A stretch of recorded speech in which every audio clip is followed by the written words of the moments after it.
All right, what's happening? What's good? What's going on? We are live here on the Boxing Source YouTube channel.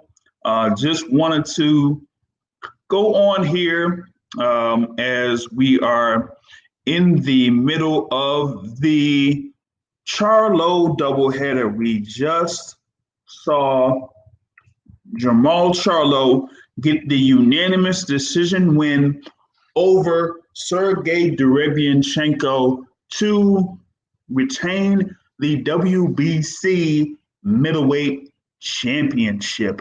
And it was a good little scrap between Jamal Charlo there and Derevyanchenko. I think that Jamal Charlo executed his game plan pretty well, especially in the first part of the fight. I thought that him pumping out the jab, being very active with the jab, threw off the timing of Derevyanchenko and prevented Derevyanchenko from going in the inside in those first few rounds. But then Derevyanchenko started to use feints, started to use his head movement in order to get on the inside and then work Jamal Charlo there a little bit. And was, hitting Jamal Charlo with some good shots. I think that, with the activity that Jamal Charlo had, that was a key part of the fight. At a distance, he was, of course, a much better fighter at a distance with his jab and then coming after that with the right hand. What I was looking for was the right uppercut from Jamal Charlo. I thought that, that would be something that could really, stop Derevyanchenko in his tracks, but I didn't really see it that much in this particular fight. Only saw it about a couple of times. He kind of worked in the left uppercut more over the course of this fight. But Derevyanchenko was very tough. Even with the welts in his eye, the cuts in his eyes, he was still able to get into the inside, particularly in the second half of the fight. Something that, gave him a lot of success in this particular fight, but it was not enough for him to get the decision. This was a much clearer victory from Jamal Charlo over Derevyanchenko than the other losses that Derevyanchenko had, with the exception of the Gennady Golovkin fight, because he actually won that fight. Daniel Jacobs did get the win in that first bout that they had for, at the time, the vacant IBF middleweight championship.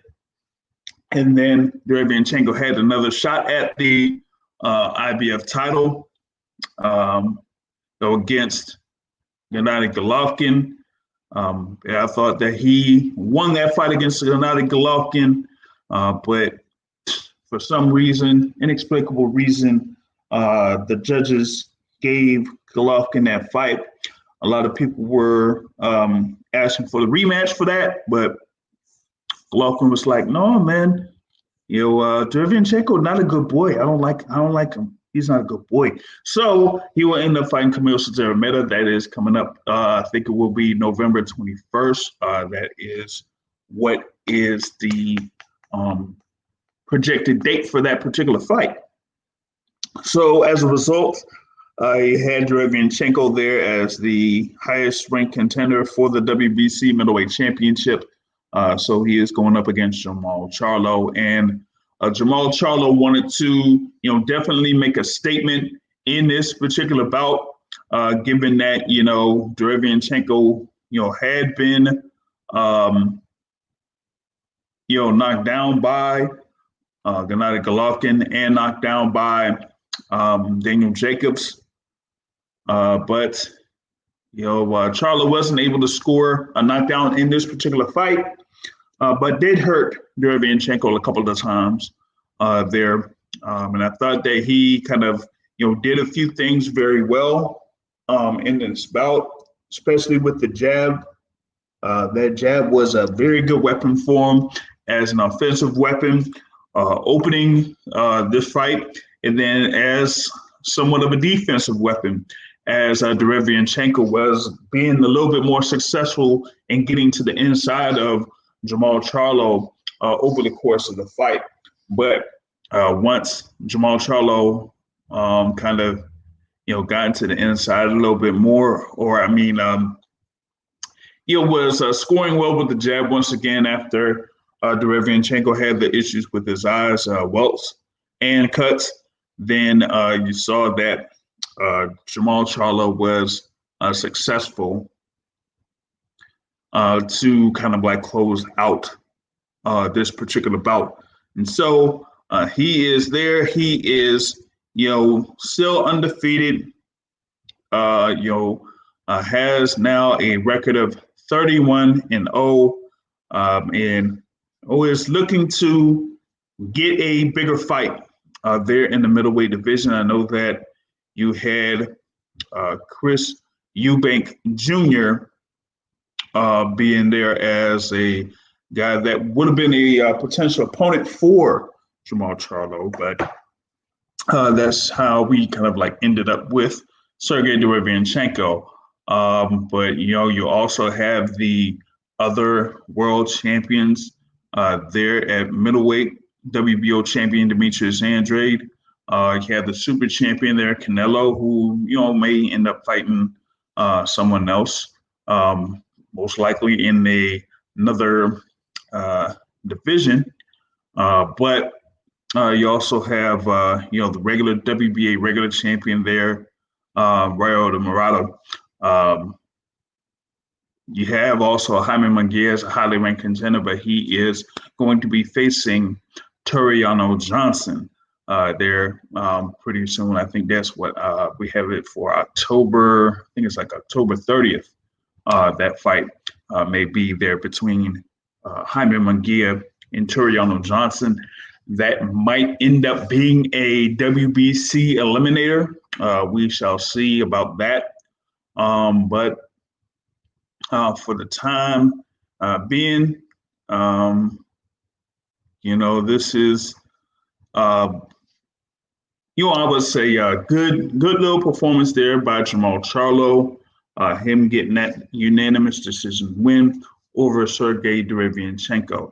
You had action there in this first undercard of fights, that co-feature bout with Brandon Figueroa and Damian Vasquez, which was a pretty good action bout for the first few rounds of that particular bout. Both guys were being a little bit successful with their offensive attack, and you saw a lot of punches coming from both of those guys there from Figueroa and Vasquez.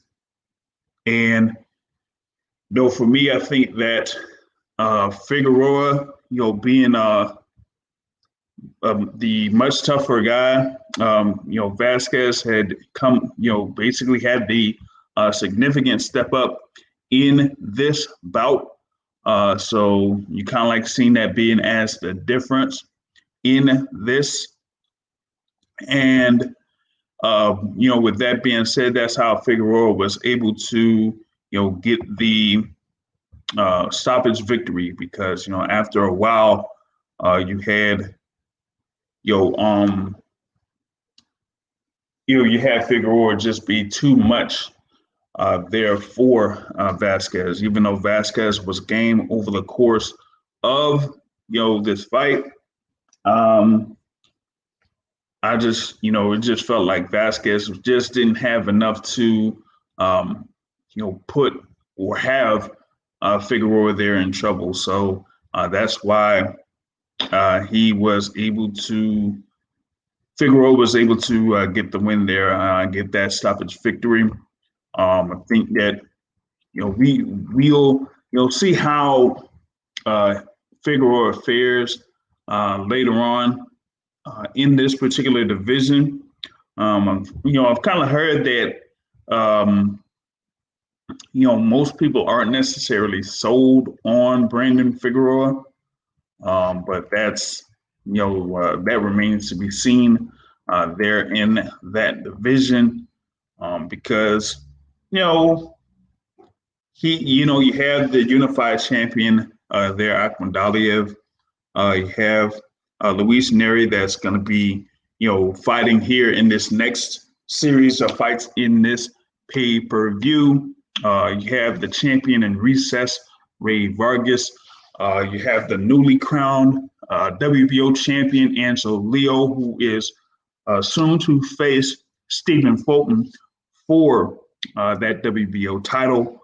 And you have also Daniel Rahman that is fighting in this next series of fights here on the pay-per-view. But if Daniel Rahman gets the win, then he may, face the winner of the WBC title fight between Luis Neri and Aaron Alameda. So you have, like I said, Daniel Rahman, Juan Carlos Payano coming up, and then Luis Neri versus Aaron Alameda. And the two winners will likely face each other for that WBC Super Bantamweight Championship.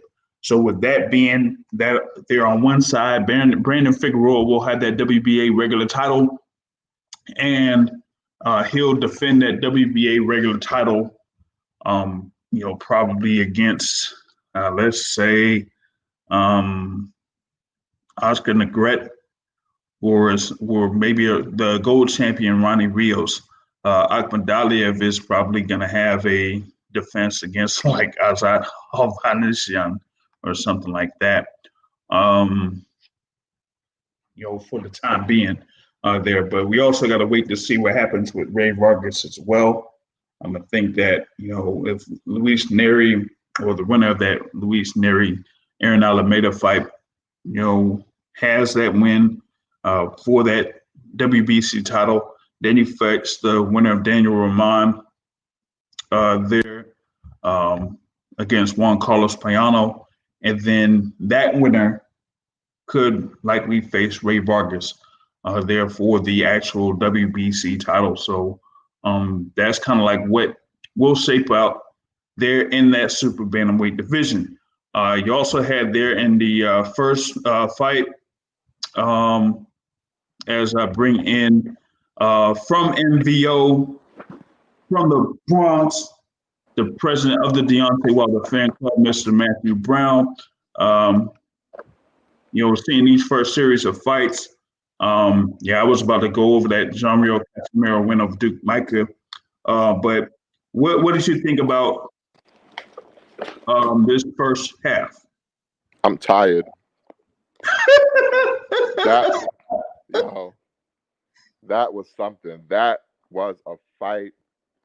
I hope Jamal Charlo finally earned your respect. Okay. One down, one to go. The Migos of boxing. They're going to start calling them eventually the Outcast or Mobb Deep of boxing, because you are going to respect them by the end of the night. Oh, man. Oh, wow. Oh, wow.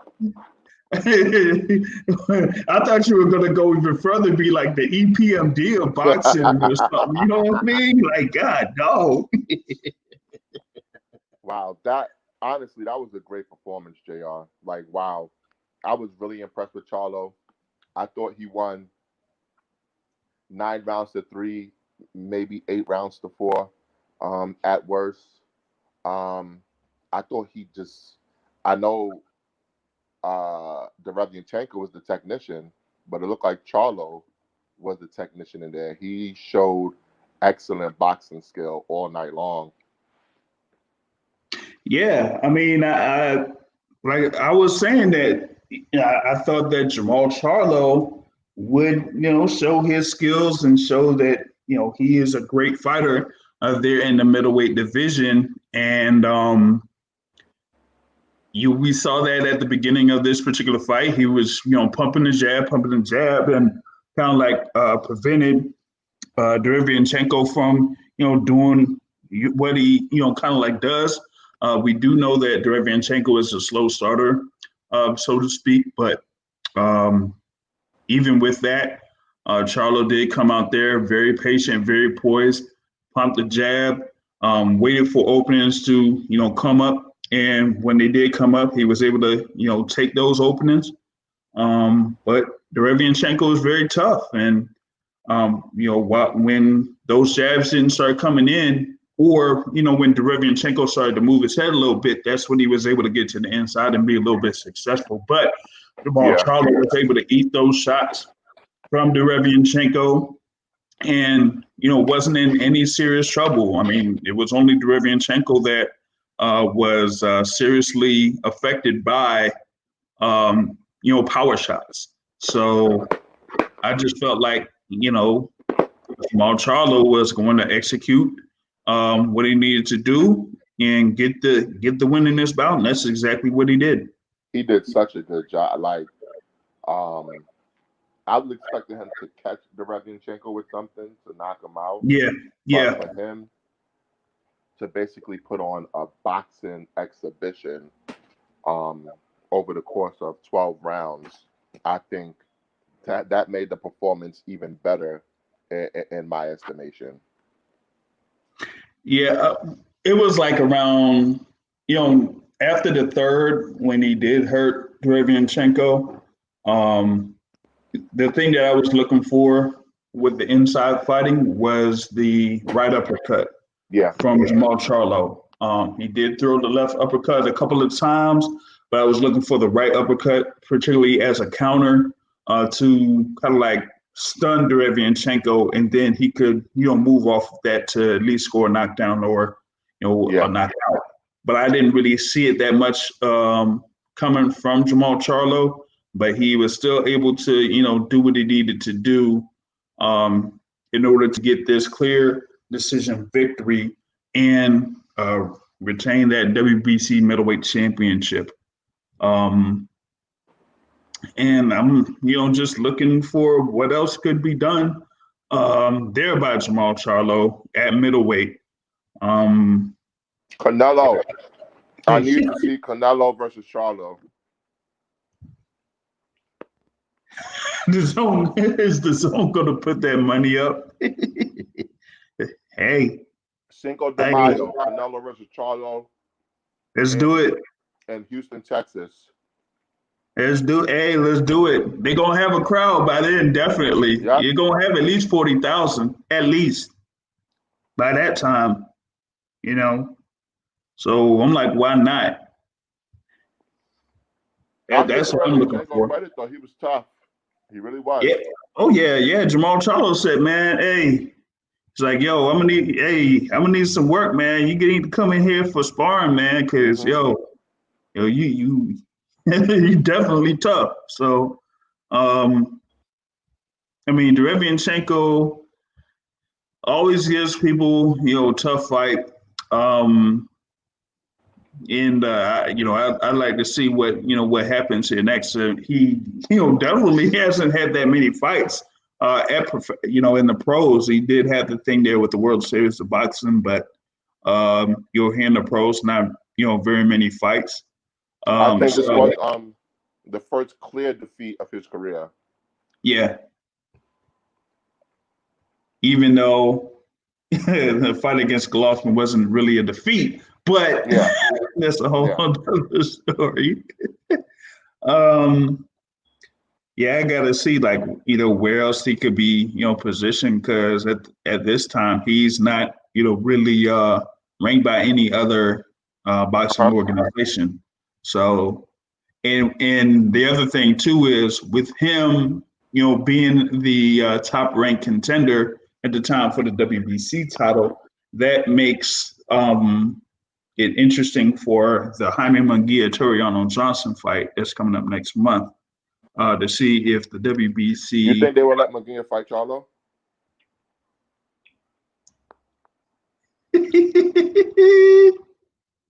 I want it. I wouldn't mind Munguia, to be honest with you.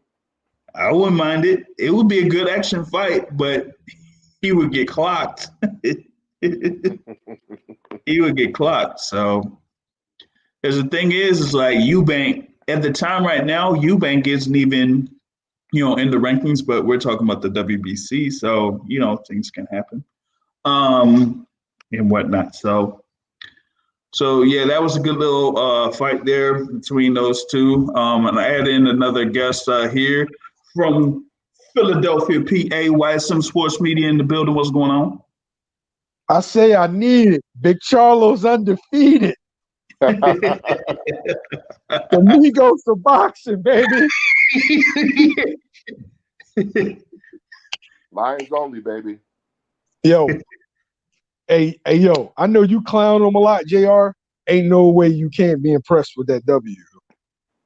Hey, I mean, I said that Jamal Charlo would, get the win over Derevyanchenko. That I've always said that, and I've been consistent in saying that I'm more of a fan of Jamal Charlo than Jamel Charlo. So I think that him having that, especially in the first half of the fight, the way that he fought in that first half of the fight was very, very good against Derevyanchenko. We kind of threw out the timing of Derevyanchenko. I thought that Derevyanchenko would have, moved around the ring a little bit more, but he was kind of straightforward, particularly in this first half of this fight. So, for Charlo to kind of like, stay poised and, be wary of what Derevyanchenko could do is very good by him. Okay. Who do you think had the best performance between the three with Triple G, Jacobs, and Charlo against Derevyanchenko? Oh, Charlo. Yeah, me too. Charlo. He definitely looks like he's the cream of the division. Like, dude said that he did nothing at middleweight. So right now he has victories over Korobov and Derevyanchenko at middleweight. And then at the lower divisions, Julian Williams. Which one of them beat Austin Trout? They both did, right?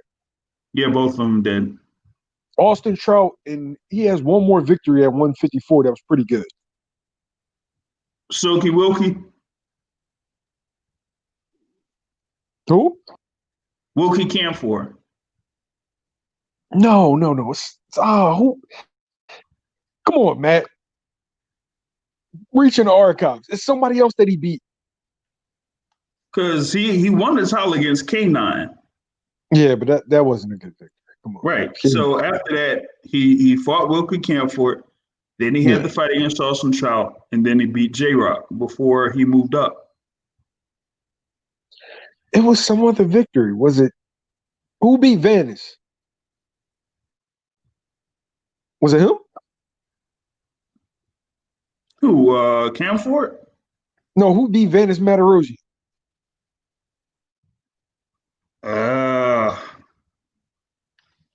What was the thing there?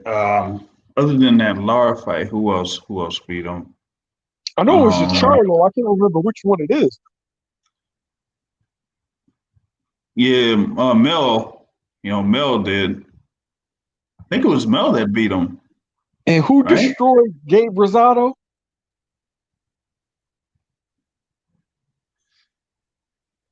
Was that Mel too?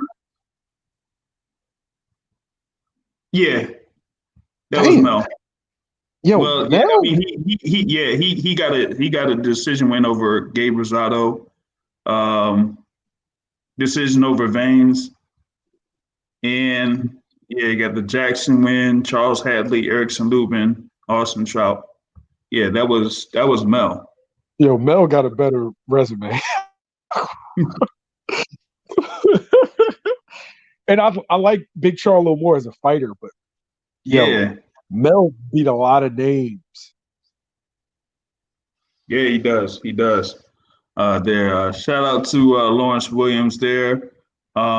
He says that Jamel will outbox Rosario. No, he's not going to outbox him. He's going to destroy him. He got to clock Rosario, man. He's going to have to clock him. Hey, Lawrence, he's going to destroy Rosario. Remember, I told you that first. You can stamp it. YSM told you he's going to destroy him. I mean, we see that Rosario is open to some shots, and the thing is that if I see Mel has to be very aggressive here too in this one. He does have the reach advantage in this bout, so want to see if he's going to be very active. I don't want him to kind of like have that Derek James approach with his fighters, and that have him try to walk down his opponent and eventually break him down. I want to see some I want to see some real skill here in this particular bout, and have Jamel make a statement, because this is for the Ring Magazine Super Welterweight Championship there. So they'll be the clear cut number one. Any thoughts about the other two undercard bouts? Casimiro getting the KO win over Duke Micah, and the thing with Brandon Figueroa getting his win. So as far as young Wesley goes, Duke Micah, that's the Demolition Man Wesley. I thought that Casimiro, I think he might have hit his stride. The Bruce Leroy go? You got the Bruce Leroy? Yeah, this might just be it, because I thought Duke Micah was going to win this fight. He destroyed him. He destroyed him. I didn't expect much from Micah, given the fights that he's had.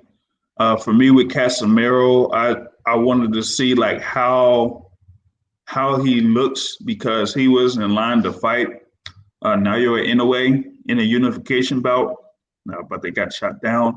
And to me, like Casimiro, like he's very, he does have power, but he's very sloppy to me, man. He's very sloppy, and someone that has good timing and could hit him with a good counter shot, they'd be able to clip him. They'd be able to clip him. He needs to clean that up there if he wants to, do something in the, against those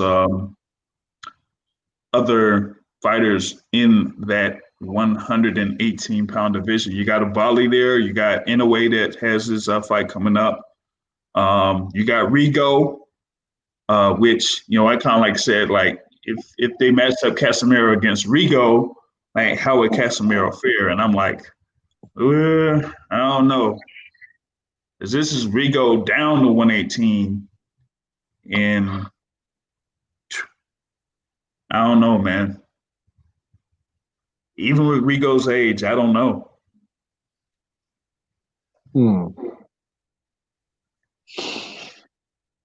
It's a fight that I would like to see. Casimiro, Rigo's a different animal, unless he just falls off a cliff. But it's time for Casimiro Inoue. It's time. Yeah. Bob Arum needs to put up that dough. He needs to put up that dough. We're in a pandemic. The money's just not there. It's not there for me to have this fight. I don't know what you guys are talking about. Like, man, it's just something to where I just feel like they should go ahead and have that thing go down. So, quick look ahead to what's coming up here. I guess those two other super bantamweight fights. Luis Neri, Aaron Alameda, Daniel Roman against Juan Carlos Payano. Roman is, fighting Payano, who's moving up, but that's a WBC title eliminator, and Neri faces Alameda for the vacant WBC Super Bantamweight Championship, which, is vacant because Ray Vargas is not available to fight. So the winner of that one gets to fight. I guess. Well, I'm leaning towards. I'm leaning towards Daniel Rahman to get the win tonight. So he might face Rahman, and then after that, that winner will face Ray Vargas. So I mean, that's what we got coming up here. I guess I don't know when they said they're starting this thing. I don't even see no countdown and nothing as far as like when this next part of the card comes up. So yeah, we'll see on this thing, man.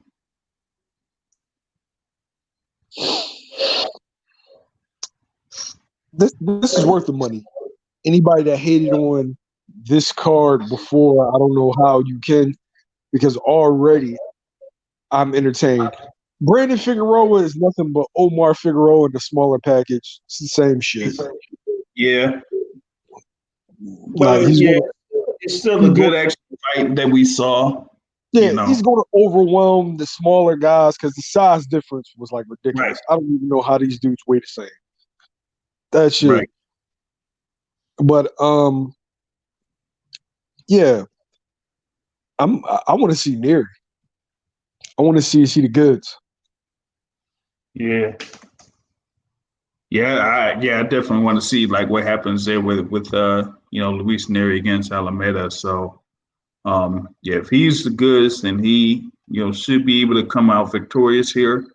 And then that should really be a good little thing to see him going up against, like I said, the winner of Ramon Payano, which I think it will be Ramon.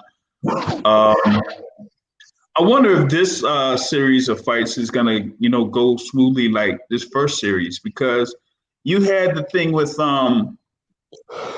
Casimiro Micah. That was short. That was what, within 2 rounds or so, and then they went right into the next bout, man.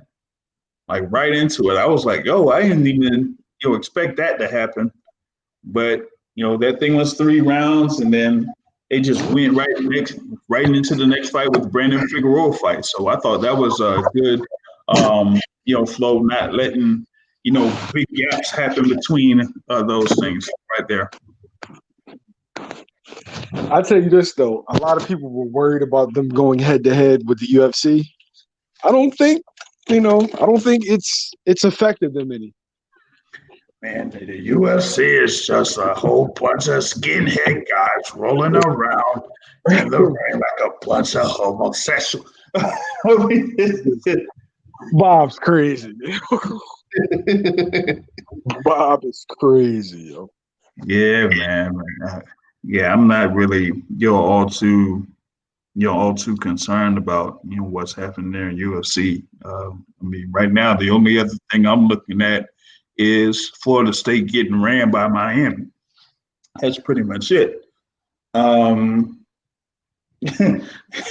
That's what I'm looking at right now. So other than that and all the other stuff that's happening in college football, I'm really not concerned about what's been happening in UFC. So but yeah, I'm just looking ahead to the second half of fights. I guess I gotta give myself some grub here in the middle while they are preparing for this next series. So that's what we got here so far. I mean, first 3 fights were some good fights. They were very enjoyable. Want to see the same thing here in this next series of fights, and I guess we'll be right back at it after the after this series of fights is over. So after Jermell Charlo, Jason Rosario will be right back at it and have a quick reaction to that fight and the other fights in this particular card. So I'll catch y'all at that particular instance, man. Thanks for YSM to come on, and thanks for Matt coming on here. So back to the fights we go. Peace out.